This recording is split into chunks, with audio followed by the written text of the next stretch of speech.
ఇదే కదా నీ కదా ముగింపులేని రైసరా. ఏమో తింటావా?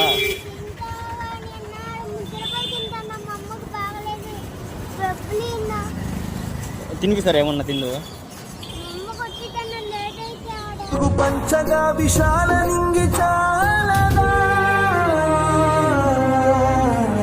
మనుష్యులందు నీ కథ మహర్షిలాగా సాగదా.